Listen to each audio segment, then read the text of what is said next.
Good evening. We'll get started with the evening's keynote address. For those that don't know me, I'm Madhu Khanna. I'm the Associate Director for Education and Outreach at the Institute for Sustainability, Energy and Environment. And it's my great pleasure today to introduce you to the keynote speaker for this evening, Professor James Famiglietti.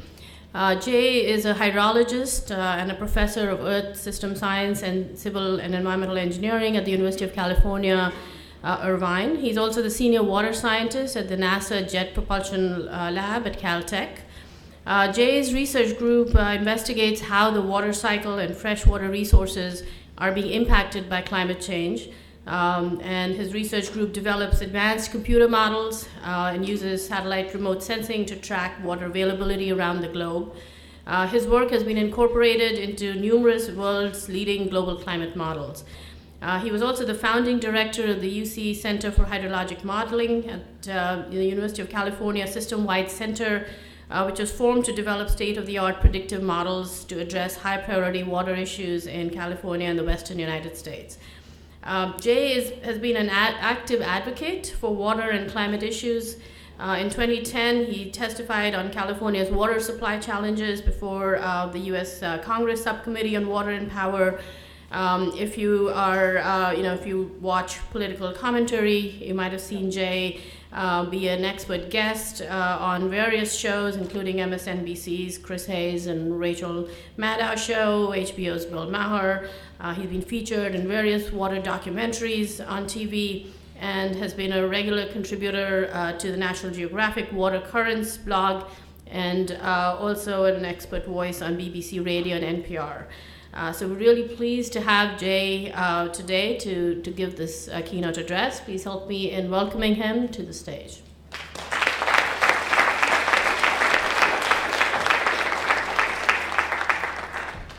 Okay, thank you. Thanks everyone for sticking around. It's a pleasure to be here and to be able to share some of this research with you. Unfortunately, the message, I won't be as optimistic as our colleague, Professor Glennon was last night, and I think I told him that last night or this morning or at lunch or something. I have a little bit more dire message, and it comes from looking at some of these data, and I think it's very difficult. I think humans, as we've heard over and over, humans are really resistant to change. We've had it pretty good, especially in the United States. We've had it pretty good with water. And it's been very, very interesting to watch things change in California. The situation there, if you're not from that part of the world, it's probably much worse than you might have previously understood. I'll try to convey some of that to you. So I'll talk a little bit about our group and what we do, just to introduce us, and how I got into this groundwater thing. It's kind of ironic because my training and my colleagues here know me as a surface water hydrologist and a modeler. But really, it's what the data asked for. That's led me down this path to really doing remote sensing of groundwater and tracking freshwater availability and how it's changing around the world. And the what are we going to do about it part is really about science communication. And I think it's our responsibility for us as scientists, especially when we are in possession of compelling information. And we've done the research, and the research is of very high quality, and we've been through peer review. We know, we're pretty certain enough that we know what's going on. We need to really communicate about it, and that's not something that in academics we're super good at. And so hopefully that will change. So here's our group. Oh my gosh, we look so happy. This was a couple of years ago. In 2014, this is at UC Irvine, and Mata mentioned we had the center and had a bunch of folks working on California issues and actually California to global issues, but a lot of modeling and a lot of remote sensing. So we've been working for a while now on developing computer models, really looking at the hydrology and climate models, the IPCC models that we heard about earlier today. And working on the hydrology so that we can predict how water availability will change and how the water cycle interacts with the atmosphere. And more recently, we've been using satellites to track how freshwater availability is changing around the world. This has really been the last, 15 years or so. It's kind of scary to add it up. And really over the last 5 years or so, because of the nature of what we've been finding, the communication part has really kind of, I wouldn't say it's taken over, but it's almost like a second career now that keeps me on my toes. And we were doing great, we were cranking along, and then things got really bad in California. And really what that has forced me, intermission. Get it? You gotta think about it, okay? Oh man, tough crowd. I noticed last night that's a tough crowd, yeah. Okay, so we needed to double down, and by doubling down, I mean we needed to get over to NASA Jet Propulsion Laboratory, which is not far from us, so an hour away. And so I moved there on a two-year leave of absence from UCI, mainly to get closer to the resources, to get closer to the satellite resources. We've been talking about aircraft missions, to really bring the resources of NASA and the Jet Propulsion Laboratory to bear on California water resources. So we went from, the big group, where are we? There we are, to, we completely downsized, in part because, the overhead at JPL is ridiculously expensive, but another story. So we've been focusing California, NASA and JPL resources on the drought, and man, I'll tell you, it's more than a full-time job. And really focusing on taking the model development stuff that we did. Mata mentioned that we had this center, the UC Center for Hydrologic Modeling, which focused on California. And so we took this core team here and moved it to JPL, in part also because, so not only are satellites there, but it's very, very difficult to sustain a high-powered modeling mission in a university. There just aren't even enough funding opportunities these days. The opportunities weren't even there to get rejected from. So it's been a good move so far. And we're also scoping out a new water application center. So again, why groundwater for someone who's trained as a surface hydrologist? Again, it's not like I sat around and had this great hypothesis, or I wanted to do a career change and thought the surface hydrology stuff was boring. Oh, okay. For those of us who don't know what groundwater is, and there's a surprising number, and don't be embarrassed, because my wife didn't until about, last year. We're talking about the water that's stored under the ground, okay, in our soil and rock aquifers, and not in hydrology we talk about surface water being the rivers, the lakes, the reservoirs, the snow, and the groundwater being under the ground. So it turns out to be incredibly important, and if you don't live in a region that uses a lot of groundwater, you don't really know. I never thought about it. I'm from the East Coast. I'm from Rhode Island. Went to school in Boston and New Jersey, and never thought at all about groundwater. And if you did, you were probably thinking about groundwater contamination.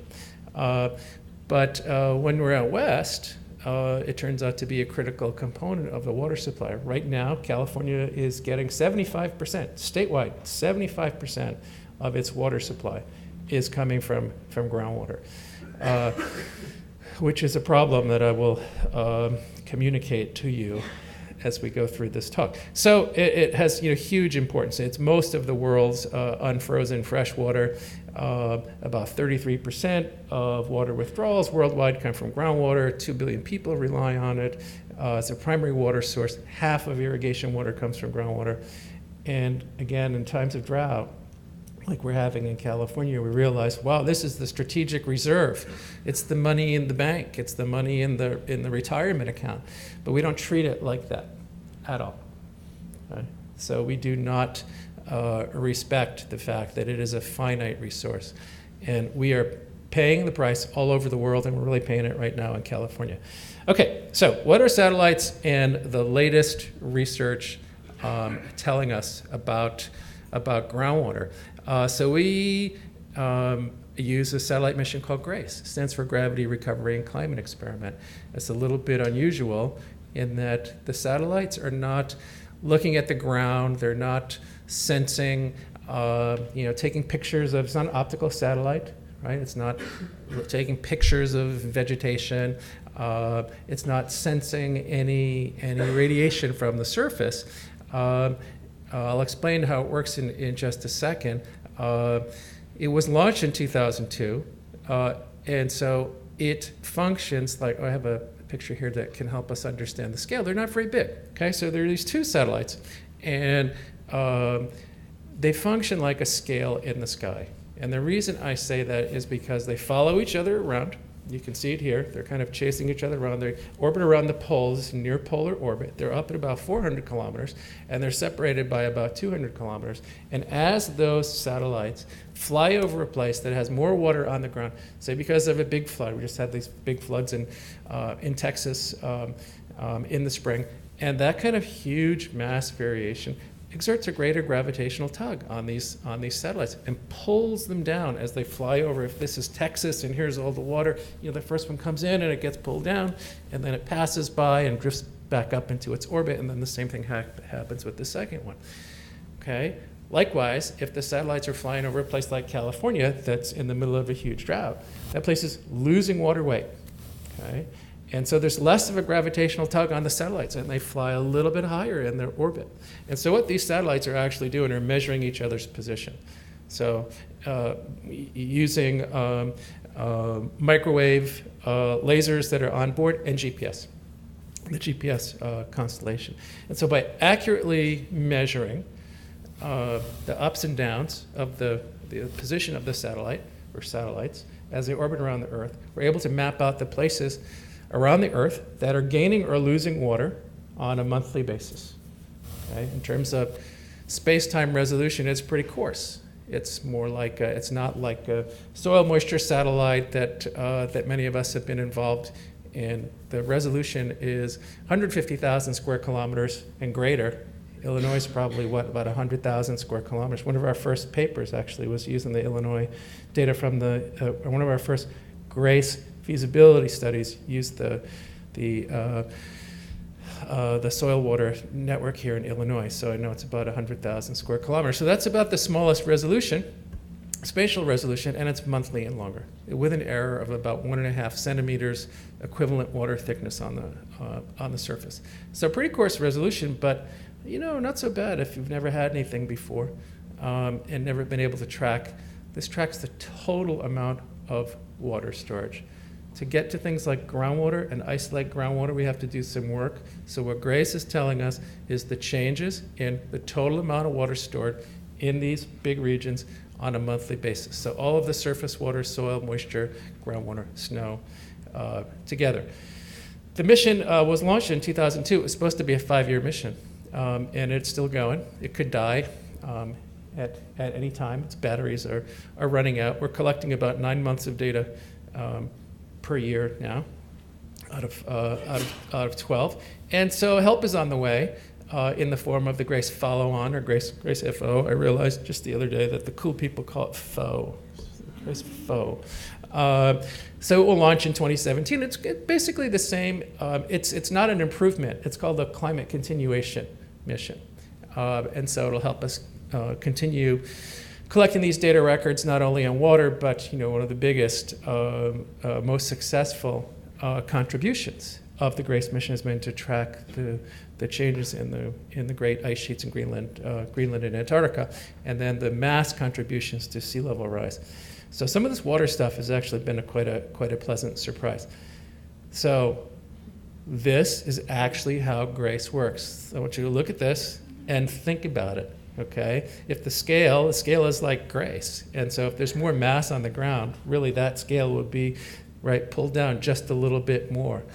So it's not a great way to weigh yourself, but it's actually a pretty darn good analogy for how the GRACE mission works. So what does some of the data look like? I'll talk about this one in particular in some detail, but I just want to show you right now what a time series of GRACE data will look like. We're looking at the ups and downs of the total water storage. Again, it's not I didn't mention, GRACE doesn't tell us the absolute amount of water. It just tells us how much change there's been. Okay, so it's like, if you never weighed yourself before and now you started weighing yourself every month, what GRACE would tell you is you gained a pound of water weight this month, you gained 2 pounds the next month, and it's wintertime, you stopped exercising, and so you gained 3 pounds in the winter, and then maybe you were more active in the summer. So it's all, they're anomalies. So you can see the ups and downs in the charts here, and those are the wet seasons, which are the winter in California. The region that we're looking at is outlined in red, the Sacramento and the San Joaquin River basins, which is like most of the water in California. The very productive Central Valley, where we use all the groundwater and grow tons of food, is shown in light blue. So we see those ups and downs of water storage, and you can see pretty clearly the drought kick in here.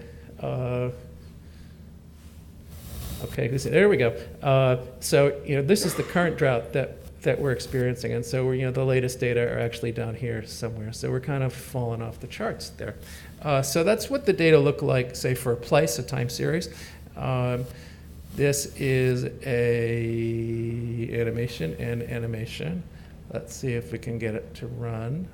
My other video didn't run.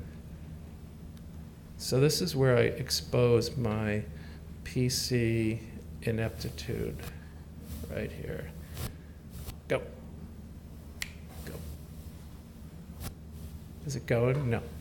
I'm going to explain to you verbally what this should look like. How does that sound? I'm going to give it one more try. It's kind of underwhelming anyway. No, that's not it. Okay. No, the show's over. I've actually killed everything. Go away. Okay, so this would just show you an animation of what the data look like. They're actually pretty blobby. Okay, and so what we would be looking at would be, see, like red blobs sort of coming and going over half of California. That would be the dry season, and then the wet season would come in, it would get blue, and you'd see some interannual variations. Actually, what we were going to see was an animation of this. So here's the time series I just showed you here in gray, and then that's 3 month. It's smooth for 3 months, averaged with a 3 month smoothing, and that's what's animated. This stuff is online, by the way. It's most of the stuff that I'm showing you is available on my website, which is just my name. So all kinds of information there. Okay, so for those of you who know that I'm a surface water person, then we need to explain how we get to groundwater. From GRACE. So GRACE, what GRACE is telling us is the monthly change in all of this, in a big river basin or a big chunk of land, really of any arbitrary shape, how this is changing on a monthly basis. And so, we can write a simple water balance equation for the storage, the change in the total land storage, just the sum of its components, the snow, the surface water, the soil moisture, and the groundwater. And so, in theory, we should be able to rearrange that equation and solve for the groundwater. This is what we get from GRACE, okay? And so we need to come up with this other information and subtract it and solve for the groundwater as a residual. So information on the snow, the surface water, the soil moisture. In other words, GRACE gives us this, right? The change in all of this, the delta S, the change in storage on land. If we want to isolate this, the stuff in blue, the groundwater, then we have to remove this signal. We have to get data on snow and surface water and soil moisture. We do that in a variety of ways. It sort of depends on what we have available to us. If we're trying to do a study in Iraq, we're not going to get any data, and so we have to rely heavily on computer model output. But if we're going to do work in California, we've got lots of information. So here's an example of estimating groundwater storage changes in the Central Valley from GRACE. So here's our GRACE time series, the same one we've been looking at. And this is the snow water equivalent, which we get from SNODAS, which is a National Weather Service blended model and snow pillow, right? Assimilated snow pillow information, so sort of combination model and measurements. These are actual reservoir data for the surface water storage from the Department of Water Resources, and soil moisture we almost always have to take from models because we don't have enough measurements, unless you're in Illinois. We're jealous. But we have a new satellite mission, and because I work at NASA now, I'm going to do another promo. And so the hope is to be able to do all this from satellite, right? So we'll be able to estimate change of storage and groundwater by subtracting from GRACE, so we'll have the GRACE follow on. So in California, we operate through JPL, something that's called the Airborne Snow Observatory, ASO, where we make my colleague Tom Painter has been doing this for a few years now, makes very, very high resolution measurements of the snow water equivalent. And SWAT is a new mission that will be launched in 2020, which stands for Surface Water and Ocean Topography. It'll be measuring things like the height of rivers and the inundation extent of rivers and lakes around the globe. And SMAP is the soil moisture satellite that just launched at the end of January. So it would be very cool to be able to do a lot of this by satellite. Doesn't mean that we don't need ground-based information. Of course we do. But we keep trying to develop these technologies and do them at higher and higher resolutions.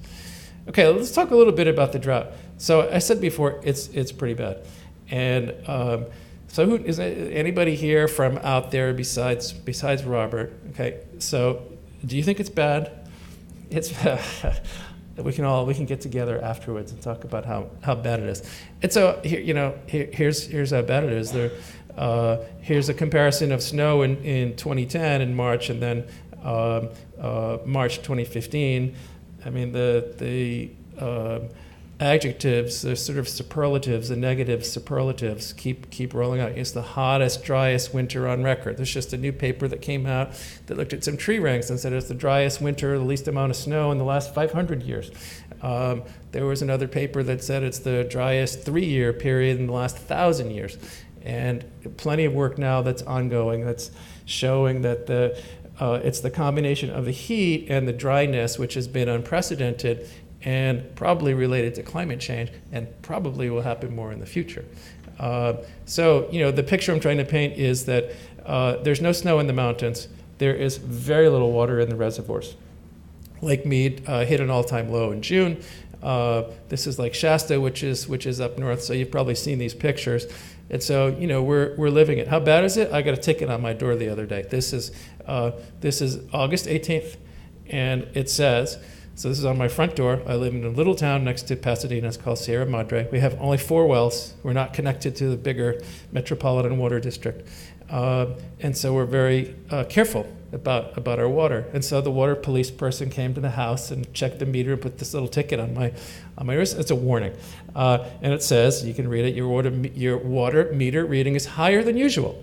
It is suggested that you inspect and repair, if necessary, all connections, giving special attention to toilets, which, by the way, they were right about. And also we did find a leak in we're renting a house. It's 100 years old, has a bazillion problems. We don't actually run the irrigation, the sprinklers. We're killing the grass. We're probably going to end up having to pay huge, lose our security deposit or something. But there was a leak in the sprinklers as well.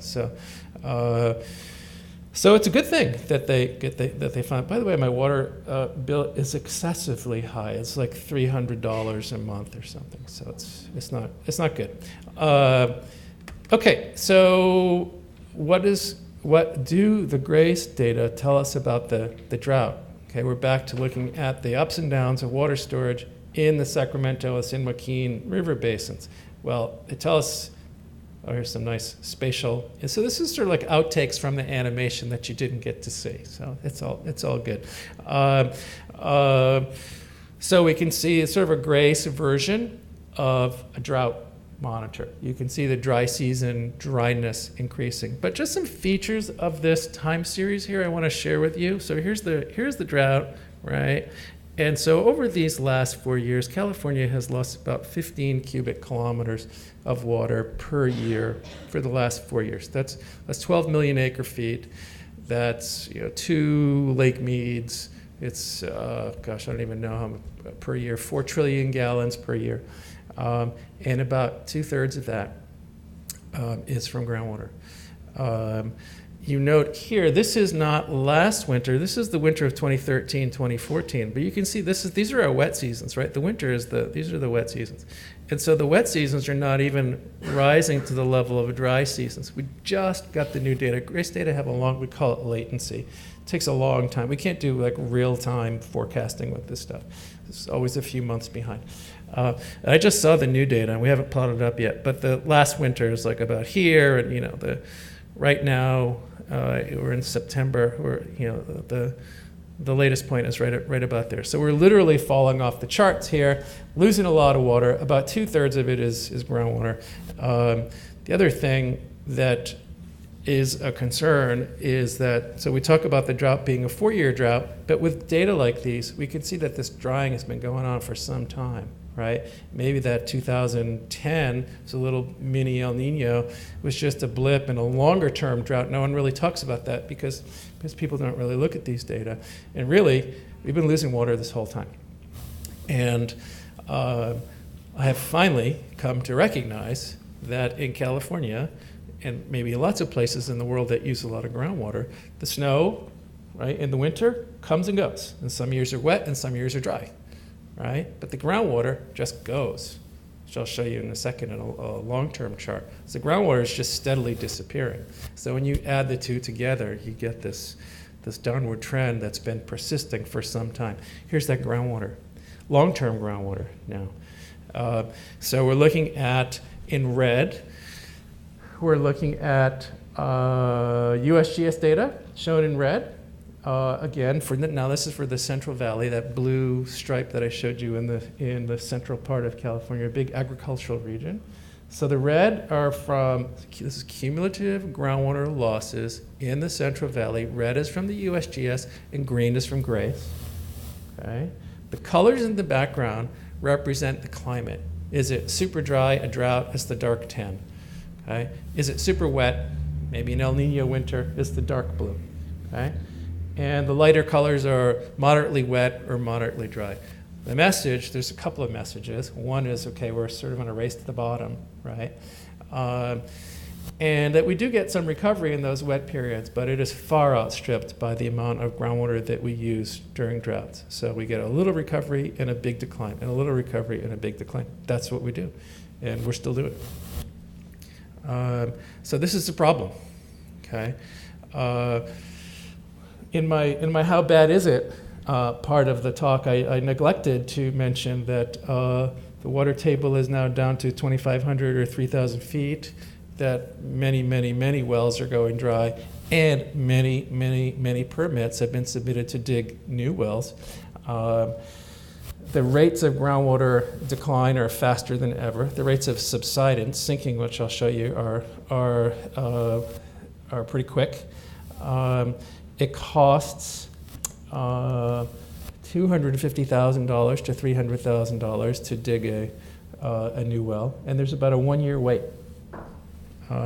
So it's pretty rough. Just an aside here on one of the things that's very difficult for us as hydrologists is to characterize drought quantitatively, to say when it begins and to say when it ends. And so we're working on building sort of a grace-based framework for doing that. This is that same Sacramento San Joaquin time series of the total water storage in the basins. And so this is what actually happened. And this middle panel is really just the average. It's like the climatology. And so we can start to look at the deviations, how much wetter is it than normal wet conditions? How much drier is it than normal dry conditions? Right? What are the deviations from normal dry conditions? And that's what we show here in red. We just subtract this from this, the middle from the top, and the negative deviations are the bottom. That's how much drier it is than normal dry conditions. And so we can see when a storage deficit, right, or a drought begins and when it ends, and what its magnitude is at any point in time. So we can start to say to water managers, we are this far below normal conditions. That's how much more water we need to get back into storage, back into our reservoirs, back into our groundwater.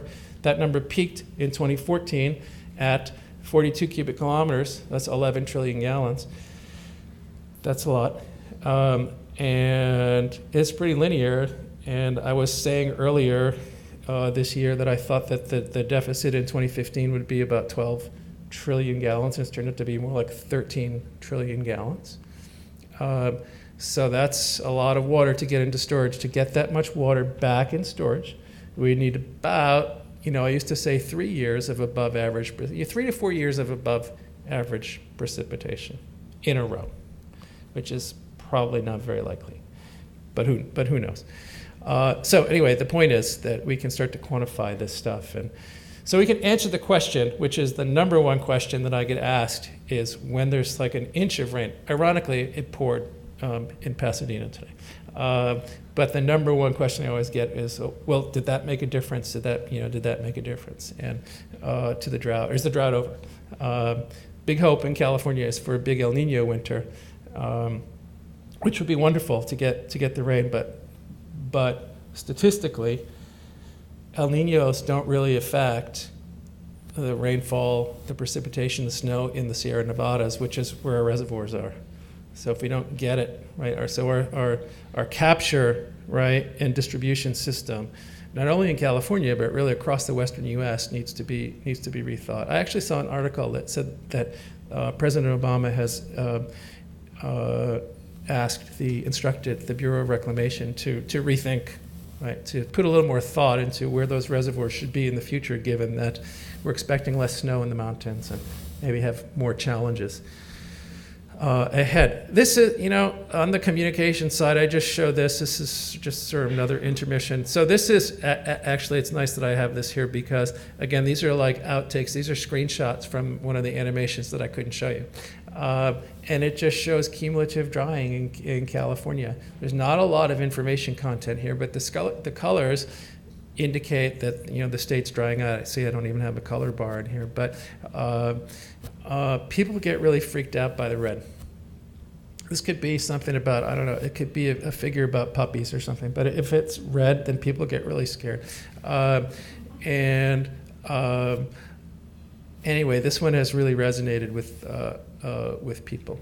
So it's a challenge to communicate what's happening with water and what's happening under the ground, and why is it that you can turn on your faucet and you can still get water. So it's a challenge, and things like this help.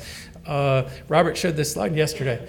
So this GeoSGS scientist named Joe Poland, famous picture of subsidence in the southern part of the Central Valley. He's standing next to a telephone pole, and those year markers show where the ground surface was all the way back to 1925. So in this particular location, that's roughly a foot per year. And the reason that happens, that subsidence, it's like letting air out of a bicycle tire, right? So you let air out of a tire, you deflate the tire. You put air in it, it pumps up. And so groundwater works like that, more on the deflation side than the inflation side. So that's been going on for years. These are some data from my colleague Tom Farr, who does radar work. And so we're comparing the subsidence in cumulative subsidence from 2007 to 2011, so sort of droughtish, but not the drought we're having right now.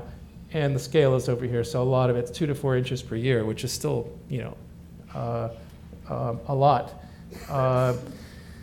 And then this is last year. This is last year's growing season. Okay, so we're up to a foot per year in some places. Now, Tom has just updated this. Report was just released. You may have seen it in the news. And so some of these worst spots. So this, by the way, is down in, it's down around Bakersfield. So you can see here where this is where all the major subsidence is. So Tom's update shows that the most severe rates, the greatest rates of subsidence, are now 1.5 inches to 2 inches per month. Okay, so that's 1.5 feet to 2 feet per year. Right? And so if you have infrastructure on top of that, like our many canals that we have and aqueducts that move around in California, this, of course, to move water around in California, this is, of course, a big problem. Of course, if you live on one of those things, it wouldn't be very cool. And I just want to point out, I don't know if you follow the news, but we're talking about a high-speed train from LA and San Diego to San Francisco. And they want to go right through here, right through the zone of the maximum subsidence. The tolerance on a high-speed rail line is about 1.5 centimeters of displacement. But we're getting, 1 foot to 2 feet per year. So I think we better rethink that one. Another very interesting thing that's happened. So one of the points I'm trying to make here is that there are many things that are happening with the drought. So yes, the water table's falling and wells are going dry, and all hell's breaking loose, but the crust is changing too, right? So we're getting the depression, right, the subsidence. We're also getting uplift. So my daughter always points out that, she's been to a couple of my talks, and she'll say, well, in one slide you said that the ground was sinking, and then in the next slide, this slide, you say that the ground is rising up. And so they're both happening. This is a study that came out of UC San Diego using GPS data. There's all the GPS stations in the western U.S. because of earthquakes and plate boundaries and all that. And so they showed the colors going from 2011 to 2014, going from blue to red, represent the broad, small, but broad uplift of the western U.S. It's rising up a very small amount, a few millimeters, okay? And it's because the weight of the water is gone, and so the crust is actually rising up. It's also triggering more earthquakes, microseismicity along the San Andreas Fault, because the weight is gone, the fault's unlocked. So all this stuff is happening. So just keep in mind with water that there is a loading response to the crust from the weighting and unweighting, right? Add water, remove water.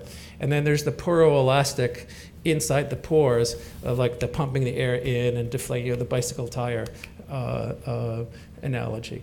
So both of those are happening, and then the deflation, the subsidence is winning by a large amount. Okay, so things are not great there, and as we move away from California and look at the rest of the world, it's not super good. It's very interesting for me to interface with the state water managers and hear them say, oh, well, if we run out of water, we'll just get more from the Colorado River Basin. And so we did this study that came out last summer. And we wanted to look at the relative storage changes of surface water compared to groundwater, in particular because we have this huge reservoirs like Powell and Lake Mead, right? And so in the upper, on the upper right here, that's the GRACE time series for about 2005 through 2014. So we've got our ups and downs, but we've got a decreasing trend. So the whole basin, total amount of water is decreasing in that time period. Big drought, drought's been going on for a long time there. And I want to draw your attention to the lower right. So we're able to use data, go through this research process that I described of compiling other data sets. So we broke out how much of the disappearing water that we see in the upper right is from reservoirs, like Lake Powell and Lake Mead, shown in red, okay, and from groundwater depletion, shown in blue.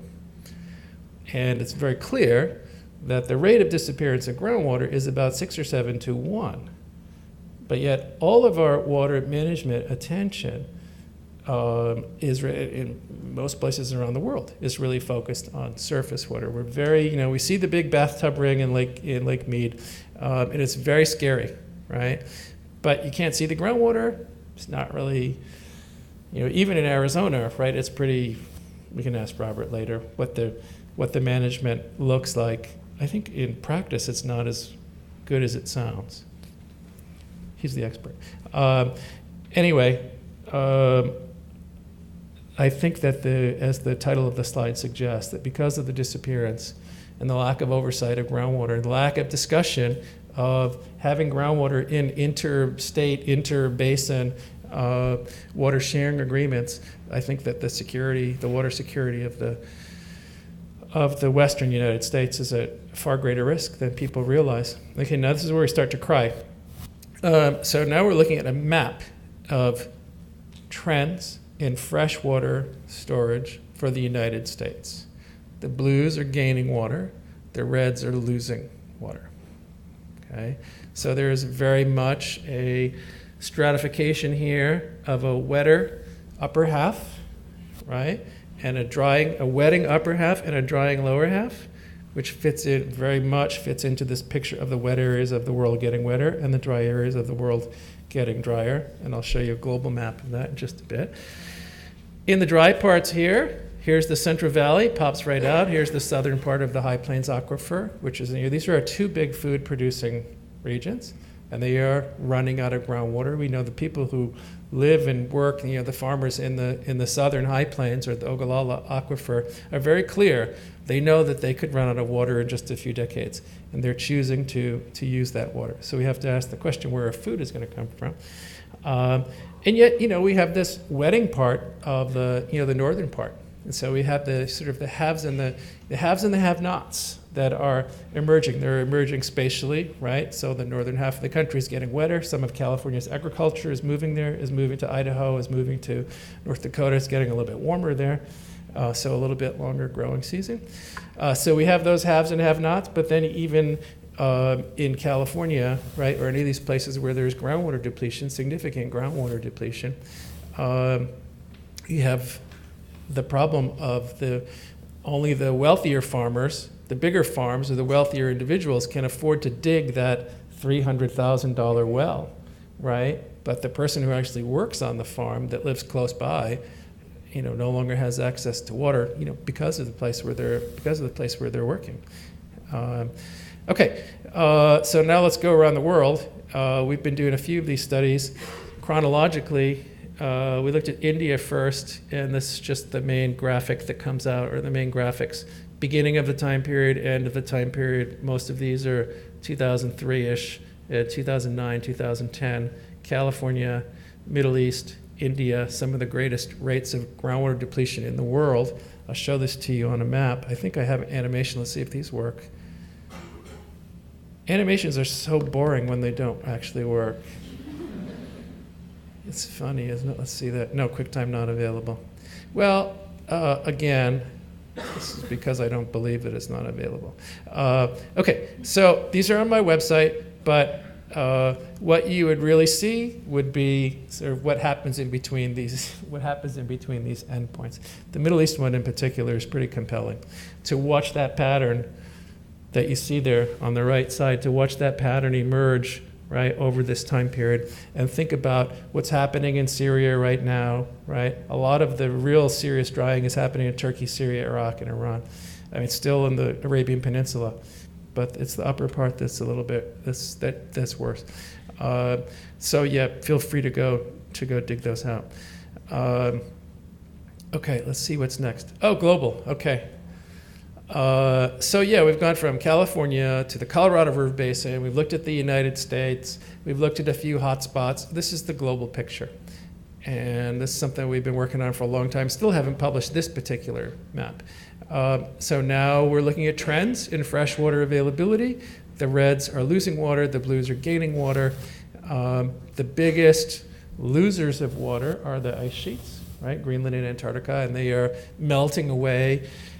Did anybody see this new paper that came out that said if we burn all the fossil fuels that are left, that the glaciers will be ice sheets will be completely melted in 1,000 years, and the amount of sea level rise that's right can result from that is, I don't know, something like 150 feet. So goodbye Florida. I mean, seriously, goodbye Amsterdam, Stockholm.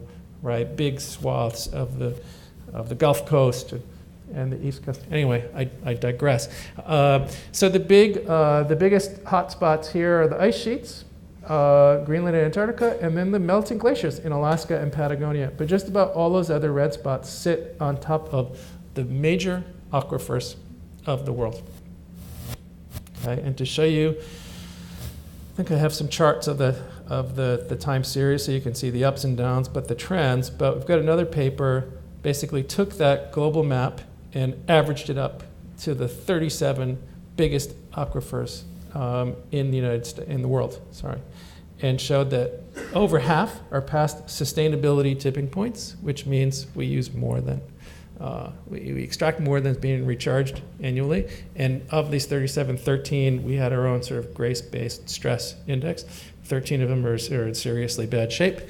And the usual suspects are Arabian Peninsula and India and China, the North China Plain, but also those aquifers in Africa are starting to pop out. And that's a concern because, right, the sort of weak governance in Africa, they're very vulnerable to exploitation, and some of us were talking about that.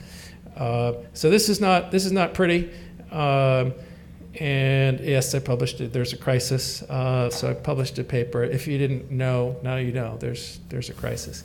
And let's throw in a little climate change. So the dry area is getting drier. The wet area is getting wetter. That someone mentioned before, it's been predicted by the IPCC models. And so we think that we see it here in our data.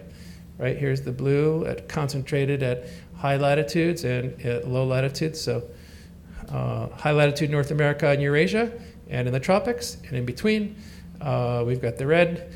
And then embedded in there are all the aquifers, which makes a lot of sense because they're dry areas. And so that's where we use groundwater.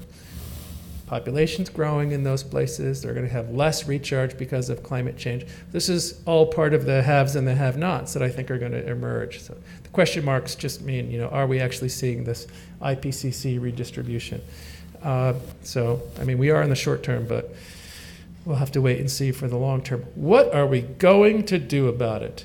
Okay, I'm going to try to show you, this is the communication part.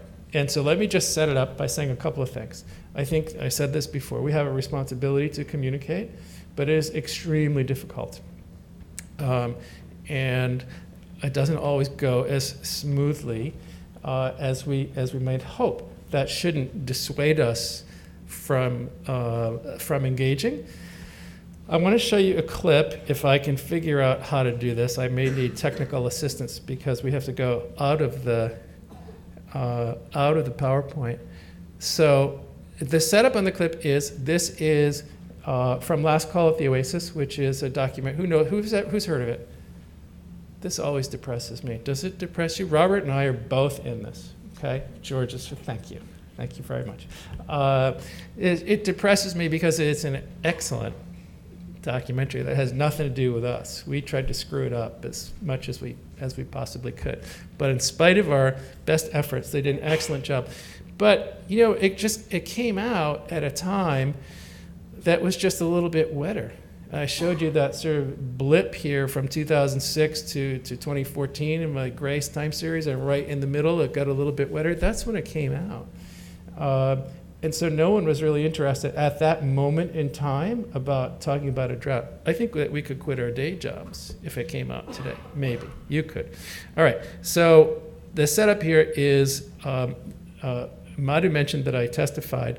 And at that testimony, this was back in 2010, Congresswoman Grace Napolitano, California Congresswoman, a water warrior, said, "Young man," she's 80, so she could call me young man. So, young man, you need to go and communicate this. Go talk to the farmers. Okay, so go up to Fresno, go up on their turf. And so we organized this meeting, and we went through all the proper channels. Anyway, things ensued. Let's see if this will actually work. No, wait. Technical assistance, help me. Abundantly clear about this. Nope. Are you seeing that? You're not seeing that full screen. I wanted to make this full screen. There we go. Potentially epic proportion. Click, something. How we respond. Whoops. Oh, man. Who we are. We need volume. Am I talking to myself? Hi. How are you? Okay, we want to start this again. You want to do it?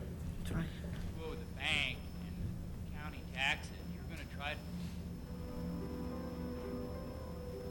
Let me be abundantly clear about this. California faces a water crisis of potentially epic proportions. How we respond today will define who we are tomorrow. Here locally, need additional storage. They built reservoirs for a reason. Shasta, Hoover. You go with the bank and county taxes. You're going to try to farm as much as you can. They're not going to make more water. The only solution to this thing is conservation.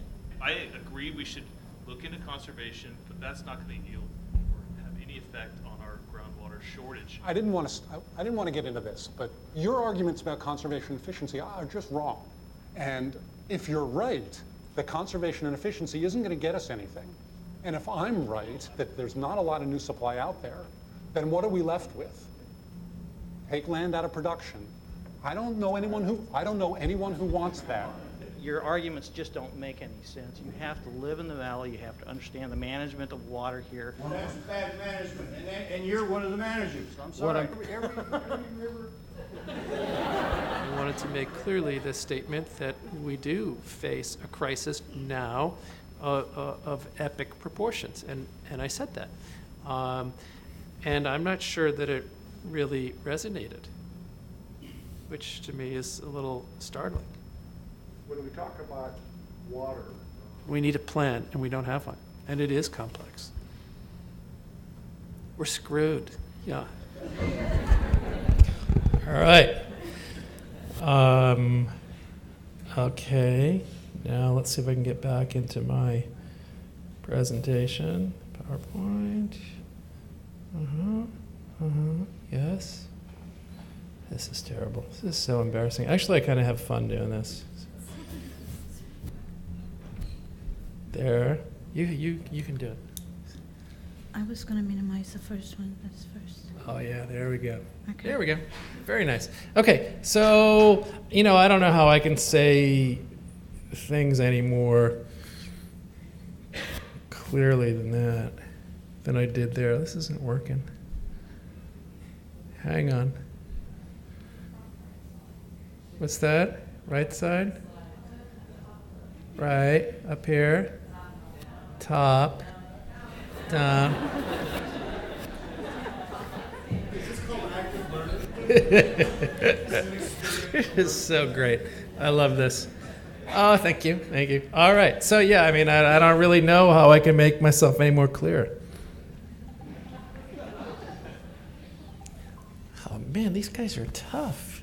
This is tough, man. Yeah, so this was that was a joke. This is from an interview I did earlier this year. All right, so back to communication, right? So I had a very, very interesting experience. So I think it's important that we give lectures like this, that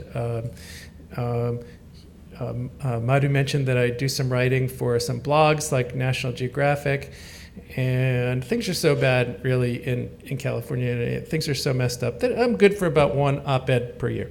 So this one came out, I get really pissed, a bunch of things happened. I saw my neighbor hosing down his driveway, and the drought manager for California Department of Water Resources said we have what plan?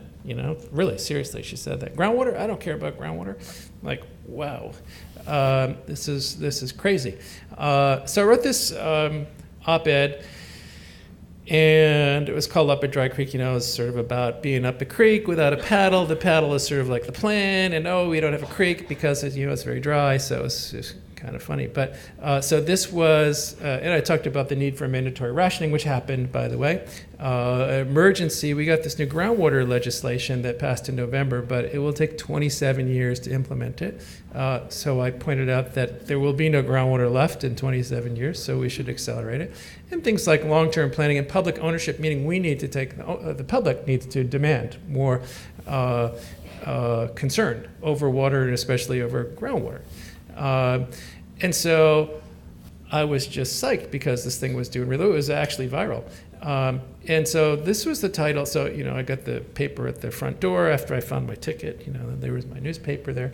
And so I looked at the hard copy for a couple of days and was super proud of it. And it was doing great. And I couldn't understand why this one was doing so great compared to other ones that I had written. They're just, they're fine. They get some attention. And then I went online and saw the online title, which was this.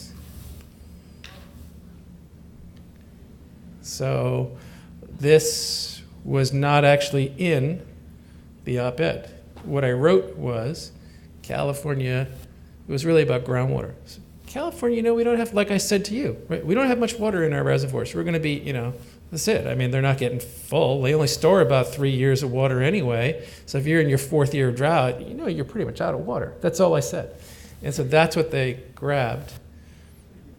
And so this thing was viral. Also got me in some serious hot water there at NASA because the media does not differentiate between a research paper and an op-ed. And so the news, what the news carried was NASA says California is out of water in 1 year. And that was a problem for for NASA. That was fun. So anyway, I think there's some things. I don't want to go through this long thing. I think I only have a couple of slides left. I don't want to go through this so much, except to say I am a little less optimistic than Robert because of the data that I look at and what I see happening in California. I think that we are not going to solve anything. I think that we are going to have to figure out, what does sustainability mean? We have to admit that we use a shitload of groundwater, that we have to start managing it, right, in ways that we haven't before. We have to change our relationship with water. We've had a good run, but it's pretty much over. We have to start managing surface water and groundwater jointly. We just kid ourselves in California that we do all the surface water management, just like that Colorado River Basin slide I showed you. But then, we go and hit the groundwater, and it's a sort of one-to-one relationship. So the net is no better. We're not using surface water. We're still depleting the groundwater. I think that our role in universities is to do the best science that we can, right? We have the peer review process, we train our students, but we need to train them to be communicators too. And my perspective is, I'm pushing a little bit towards advocacy, but a real goal for a long time has just been to get the information into the decision makers' hands, to make them know about it. So maybe you have to write an op-ed. I can't help it if they screwed up the headline. I was well intentioned with my op-ed, but I think that that's our role. We do the best we can, do the best science we can, but we need to take that extra step to do the communication, because no one gets the privilege that we do to do the research and to think about things very deeply. Our water managers, their backs are against the wall. They don't have the time or the background. They don't get paid to sit around and think about this stuff deeply. But we do. So we have to communicate it. And like someone said before, when it gets to the international level, I don't know who we're really talking to, but certainly regionally, statewide, we can engage our decision makers. And so, I always come back to this. I think that we need to work together to raise awareness of what critical water issues, and that has to be to the level of everyday understanding. Other disciplines do it. We have not done a great job. I think I might be naive, but I think if people really understand where their water comes from, right? If you live in my little town and you finally realize that there are only 4 wells there, and we have this graphic that's in the town hall that's sort of like a bar chart, right? And it shows the dropping water level, right? And you go from the same thing, from the green to the yellow, we're down in the red, right? And so people understand that, and they know that that's their only water source, and they are very willing to conserve in our town. It's not true in the broader region. Finish up with this picture and one more. The picture on the bottom, yesterday Robert spoke about desalination and sewage recycling. This is a picture of my group at the famous sewage recycling plant in Fountain Valley in Orange County, California. And the place is pretty amazing.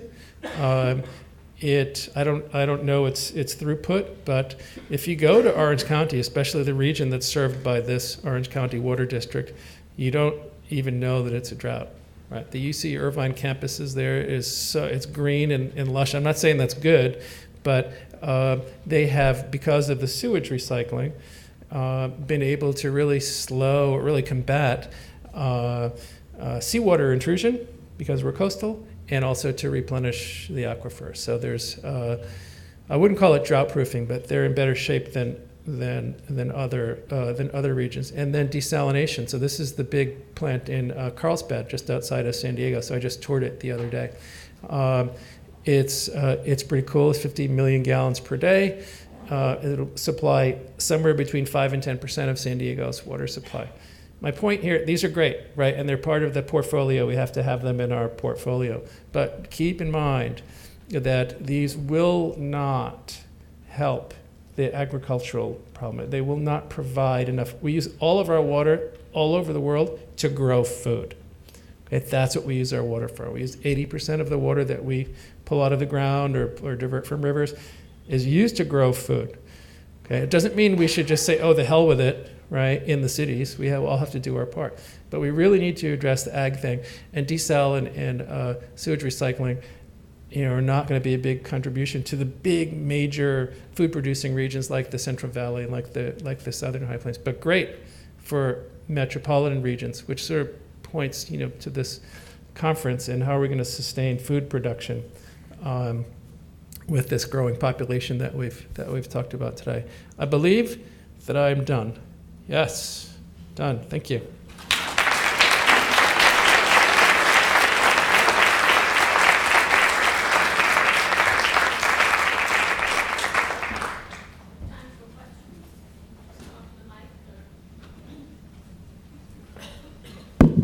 Hi, Jay, thank you for a very excellent talk. I just want to remind you that you and I overlapped in the late 80s. At the time, both of us were surface hydrologists. I remain a surface hydrologist. You seem to have veered over to groundwater hydrology. Siva was my first mentor. I'm so sorry. So I have a bunch of comments and questions, but first one was, you don't have to even answer that, but I was surprised to see the big blob in northwest of Australia. Yes, because right. Nobody lived there. Yeah. So I think it's mining. We can discuss that later. Yeah, I think it's mining. I think it's the water used for mining. It's the Pilbara region. Okay. Yeah. The second question is more of a communication question, because those of us who live here, we hear about problems in California, and they keep calling it a drought. Yeah. And you also mentioned this as a drought. Yeah. But the results that you showed, Yes. after you did the other, removed the other storages, and you presented the groundwater storage alone, Yep. that picture showed a steady decline, Yep. nothing to do with the latest drought. It was happening Yeah. for a long time. That's right. To me, if I take that and I take a slope of that line, that will be equal to the amount of water they are pumping. Yeah. So from a communication perspective, Yeah. why do we call it a drought? Why don't Yeah. we call it groundwater depletion by farmers? It is. We Because do that call is it the that. reality here. Yeah, Because I know it is. I agree. It's important is because if you keep calling it a drought, then people think, oh, it's with the clouds. Over, right. So Or when it you has have an a drought end. and the rains will come back, Yeah. and then we'll be back to normal. So that's an excellent point, and really what it is chronic water scarcity. That's what it is, the other and thing overuse. I disagree with you, because you already said the groundwater table is now 2,500 feet, something like that. I think from my experience in Australia, when the groundwater table is that deep, the recharge is minuscule. Yeah. It takes 200, 300,000 years for that water to go in. So don't expect the climate you should change, come don't expect you should come to California. improve rainfalls to bring back the water table up. Oh, okay? yes.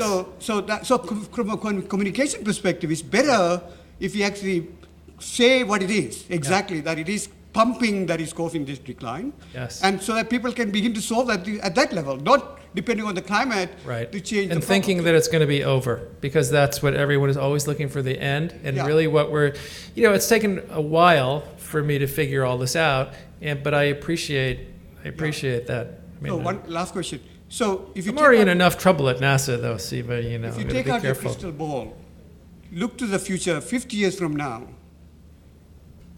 at the rate things are going, will there be any water? I mean, you said there's no water now. That's a different context. Yeah. 50 years from now, will there be any groundwater left that is worth pumping? No, I don't think so. And I think part of that is because it's, so we just got this groundwater legislation passed, but I mentioned it'll take 27 years to take full effect. So Will there be any agriculture I don't- in California? right, that's- or should this there is- be any agriculture? Right, and I don't have the answer, but those are the questions that we're grappling with. So thank you.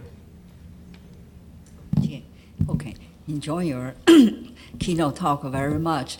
The human response to pollution, or to at least to pollution, is they will not respond until there's crisis.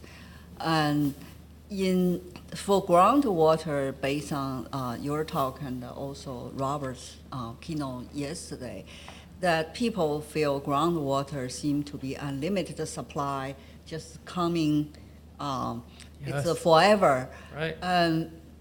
So in this it's case, unlimited. yeah. So you mentioned that in Colorado, aquifer people know you might have several decades, maybe. So there's a timeline there. So in California, are there timeline, like how long the ground? No, so that's a great point. So it turns out that we don't actually know how much water we have in most of the world's aquifers. So these two papers that we published in June, one was, I showed you the groundwater map of like the 37 aquifers, and the other one sort of looked at the range of estimates of how much water is out there. And we've never really explored our aquifers the way we would explore an oil reservoir. So the guesses are all sort of zero order, huge variability. In places like California, don't get me wrong when I say it doesn't matter. It doesn't matter in the sense that we're sort of past the point of no return, right? The ground is sinking, and that's irrecoverable storage loss, and the water table is dropping at record rates. And all the environmental damage. There's no, like, when you look at the streams in California, there's no water in the rivers, right? If you didn't know that, so we're sort of past the point of no return anyway. I've been advocating for figuring out how much water is left for a long time. We need help. That's why we need to sort of take ownership of one person is easy to ignore. Just following that question, can you also calculate then or estimate the amount of time that it would take to recharge the aquifers? So if you said, all right, well, this aquifer is depleted to some level, can you say, all right, well, what would be the time to recharge it? And that might help to debunk a commonly held assertion that, well, if we have really big rains, it's going to recharge the aquifer and we're going to be fine. Texas is an example. 4 years of drought, monstrous rains in the spring, but the GRACE data showed that the ground was not recovering the aquifer. It was not recovering. Takes time. Right. It does. It's a tough thing to do. Now, certainly our history, which I showed in that long-term plot that went back to 1962, is that there really is no recovery. There's no recovery given the climate. The problem, I think, is that predicting. So we could use climate change scenarios, right? But I think the feeling is the challenging part is to figure out what those recharge rates might be. So that's work that just needs to be. There's a lot of work that needs to be done, and that's a very reasonable thing that should be done. So we learned that water equals energy and water equals agriculture. Our economy is based on it. Professor Glennon taught us the other night that there's a disconnect because we don't price water properly and the economic value of water is not well established. I'm wondering if that happens at some point, if your map of water-rich areas and water-poor areas will eventually guide human migration again.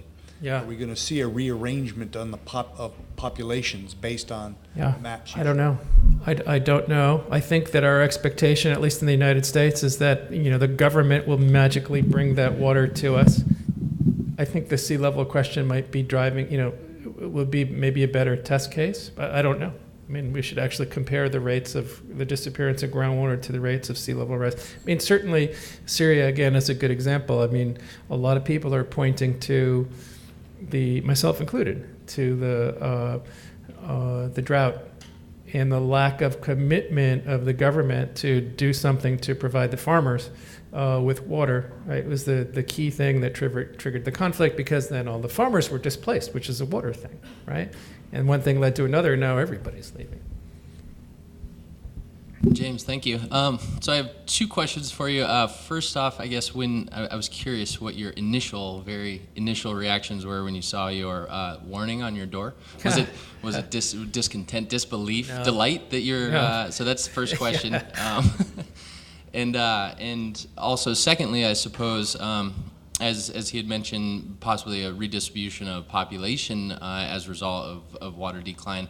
But initially, do you see, in being as your fourth full-time job, I guess, is dealing with legislators and policy implications of this, do you see any implications suggesting, Bureau of Reclamation reach out for redistribution of food supply directly instead of within the state of California regulation? Is that kind of a cooperative effort? Okay, wow, so many questions. Let's start with the yellow ticket. It didn't bother me one bit. I wasn't offended. I was pleased in the sense that, right, wow, this is cool, right? And this is working because, no, I didn't tell you the rest of the story. The rest of the story is my son was home for the month and taking a really long shower, so we kind of expected it. But we did find leaks too. So all that was good. So no problem there. I think it's great. I do talk to a lot of elected officials, less right now that when I'm in NASA, because you can talk to state people, but you can't talk to federal people. I had a lot of experience doing federal stuff when I was at UC Irvine. And I can't do that now because it's perceived as lobbying. So a little vacation there, but that's sort of a constant thing. Now, if they ask us for information, we can provide it, if federal, like a senator or representative, and they do that. So that's the biggest time sink is actually media interviews. Become like a drought spokesman, in part because of the work that we do, and now because I'm like the hydrologist at NASA. And so the media likes to say, oh, we asked the NASA guy. So it's been a huge time commitment. What was the third part? Oh, well, look, I think that we need to be thinking more broadly about how we're going to grow food in this country. Because let's look at California, for example. I mean, we're providing food for the nation and for the world. And I'm sounding like a farmer, but it's true, right? So we provide whatever % of all the produce, right? And it's huge. So, is there a role for the federal government to say, hey, we got to get these guys. If we need to decide where we're going to grow our food, and if it's going to be in California, then there's a role for the federal government to help us get water. So we all have to think about that. Thank you for the presentation. You show for us the importance of this problem you framed, and I would like to expose a problem in my country, in Brazil, specifically in São Paulo. Yeah. The problem is the water. The reservoirs are operated 15% of this capacity in São Paulo, and some cities the last year operating with 12 hours with water and 36 hours without water for more than months. And because the rains and the changed climates this year will be probably the same situation, and I think is the more cities will suffer with this problem, and the levels of the aquifers in Brazil, the main aquifers in Guarani, the levels is decreasing, and I would like to ask if the NASA have data about specifically Brazil in these areas. Yeah. And yes, we do. We can see it very clearly. So for those of you who don't know, and I didn't really even appreciate how bad it was until 2 or 3 months ago. So things are pretty bad in Sao Paulo, and right. I mean, there's some violence going on, and so drought's really bad. Right. I mean, like you said, not continuous. I mean, things are happening there that happen in other parts of the world that we can't even fathom here, like not having continuous water supply. So yeah, we have plenty of data. We can share it. We can share it with you. It's no problem. Especially right, those regions are big enough that they show up in the data, and the Guarani Aquifer in particular has been going downhill for a long time. Here you make some provisions of the problem you can be happening here, and in Brazil it's already happened, this problem. Then it shows again the importance that the natural resources is conserving, and the researches and to communicate all the society about this to don't have this problem in other locations because it's so difficult to live in so many hours without water to cook and to live in. Right. Yeah. Okay. Thank you. Only to complement what he said, I'm from Brazil too. And I think it's more a problem of policy that you were talking about. Yeah. There is a city in Brazil, the name of the city is Limeira, and they were prepared for that, for a drought. They were prepared. So they have a technology that they seek for leaking, but in the street, not only in houses. So they have like a radar. They search for leaks. And this is what the mayor said. No, we are going to be prepared for some drought in the future. So I think it's more a problem of policy than drought itself, because some places they expect the problem to happen, then they took some attitude about that. Right. So this city, of course, it's not a big city, yes, like São Paulo itself, but it's a small city, but they didn't have this problem of lack of water. Right. They could deal with that. So Right. I think it's more this that you had. No, that's a good point. And so there are many places around the world that either they're not anticipating, there has to be a commitment and understanding of how a commitment of the local government, right, to provide a reliable source of potable water to its population. And if it's not there, then stuff like this happens. And of course, drought means different things to different people. My parents, I was raised in Rhode Island, and a drought was something that lasted 3 weeks, right? Because they don't have to have huge reservoir storage because it rains all the time. And then when it doesn't, things become difficult. I have to drive to O'Hare for a 10:30 flight, so I must go.